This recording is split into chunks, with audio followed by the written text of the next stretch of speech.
Assalamualaikum warahmatullahi wabarakatuh. Perkenalkan, nama saya Joso dengan NIM channel 2003. Saya di sini akan menjelaskan tentang penyusunan anggaran kas.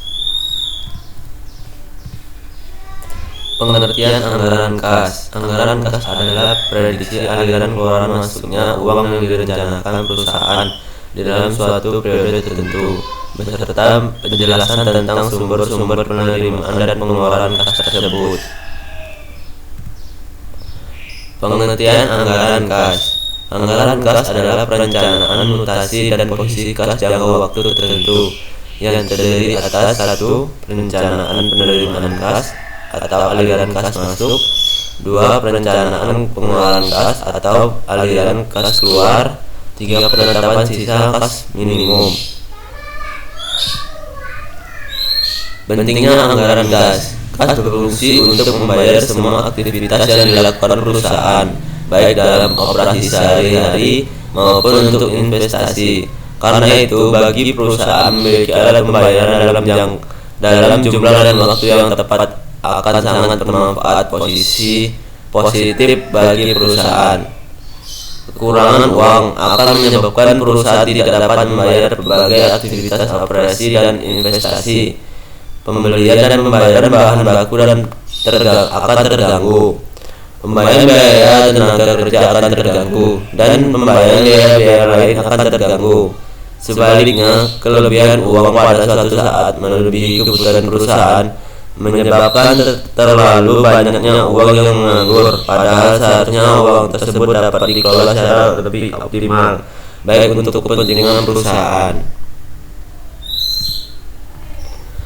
Jadi pada dasarnya tujuan dibuatnya anggaran kas adalah untuk memberi yang relevan tentang ketaksiran penerimaan dan pengeluaran kas perusahaan periode tertentu di masa mendatang. Ada 2 pendekatan pokok yang dapat dilakukan dalam penyusunan anggaran kas, yaitu 1. Metode penerimaan dan pengeluaran kas atau metode terpadu, 2. Metode aliran kas menurut laporan perhitungan laba rugi atau metode pendapatan neto yang disesuaikan. Dalam penyusunan anggaran kas tentu harus memperhatikan safety cash balance.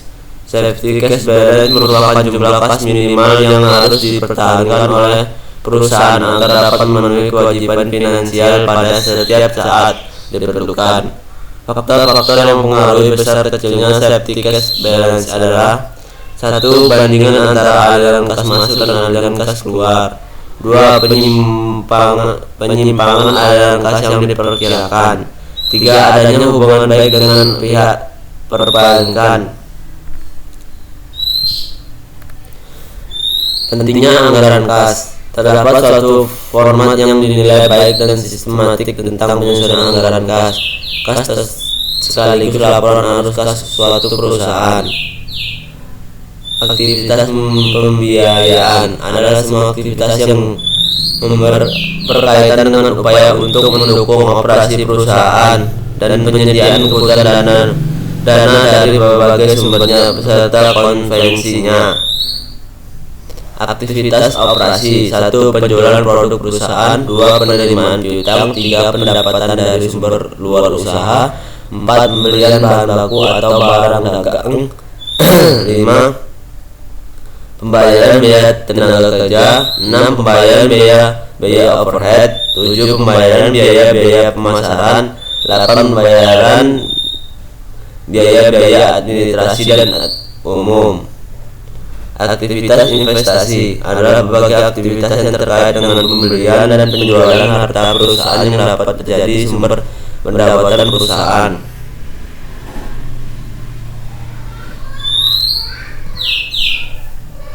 Penyusunan anggaran kas. Manfaat penyusunan anggaran kas bagi perusahaan adalah dapat diketahui apabila perusahaan dalam keadaan defisit dan keadaan surplus berbagai akibat operasi perusahaan.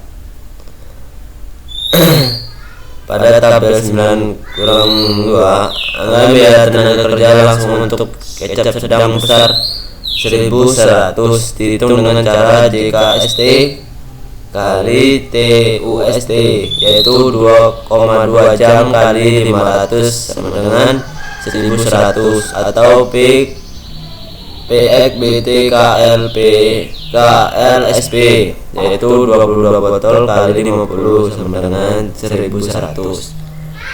Tahapan susunan anggaran kas adalah sebagai berikut. 1. Tahap pertama, menyusun taksiran penerimaan kas dan pengeluaran kas menurut rencana operasional perusahaan.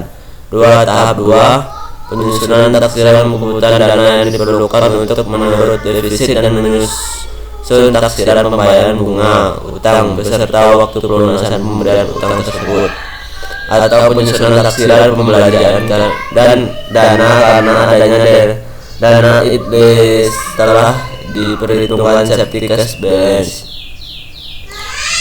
Tahap ketiga, penyusunan kembali taksiran seluruh penerimaan dan pengeluaran kas yang merupakan anggaran kas finansial. Terdapat dua macam anggaran kas, yaitu diperlukan oleh perusahaan. 1. Anggaran kas jangka pendek. Anggaran ini merupakan alat operasional pengendalian kas sehari-hari. Jangka waktunya disesuaikan dengan anggaran tahunan. Anggaran ini juga berfungsi sebagai alat pemberian otoritas kas keluar yang secara terus-menerus disesuaikan dengan arus kas masuk dan situasi keuangan pada umumnya. Anggaran kas jangka panjang. Anggaran ini meliputi jangka waktu 5-10 tahun yang disesuaikan dengan perencanaan perusahaan yang telah disusun. Anggaran ini berguna untuk mengetahui kemampuan perusahaan menambah dana dari sumber-sumber internal dan sekaligus memperkirakan saldo kas pada akhir setiap tahun anggaran. Langkah-langkah penyusunan anggaran kas. 1. Penyusunan anggaran penagihan piutang. Penyusunan anggaran penerimaan kas yang terdiri dari penerimaan tunai, penagihan piutang, dan penerimaan lainnya. 3. Penyusunan anggaran pengeluaran kas. Penyusunan anggaran kas sementara untuk mengetahui kemungkinan terjadinya defisit kas, memperkirakan pembayaran bunga dan menyusun skema pembayaran bunga secara lengkap. Penyusunan anggaran kas akhir. Tujuan penyusunan anggaran kas. 1. Menunjukkan posisi kas pada akhir periode sehingga dapat diketahui apakah posisi kas tersebut surplus atau defisit. 2. Menunjukkan kebutuhan untuk mencari pinjaman jika terjadi defisit kas, atau jumlah kas pada akhir periode tidak mencukupi jumlah minimal kas yang disyaratkan. 3. Mengkoordinasikan jumlah kas dan hubungannya dengan kebutuhan kas untuk menjamin kesediaan modal kerja. 2. Penerimaan kas dari penjumlahan. 3. Kebutuhan kas untuk investasi. 4. Kebutuhan kas untuk pembayaran utang. Menetapkan dasar perkreditan yang efektif jika perusahaan akan memberikan fasilitas kredit bagi konsumennya. 5. Pengendalian posisi kas.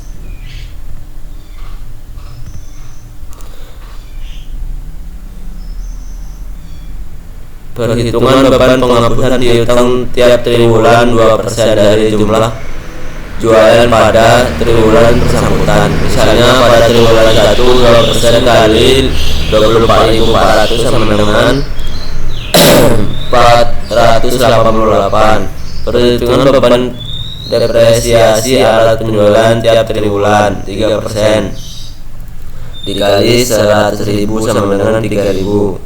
Perhitungan beban turun harga pada triwulan pertama 1%, 24.400 sama dengan 244.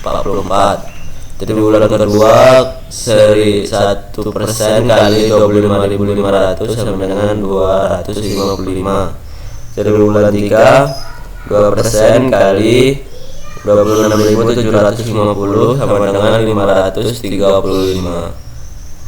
Triwulan keempat 2% kali 26.950 sama dengan 539. Perhitungan depresiasi alat counter tiap triwulan 3% kali 50.000 sama dengan 1.500. berikut yang dapat saya sampaikan. Saya akhiri. Wassalamualaikum warahmatullahi wabarakatuh.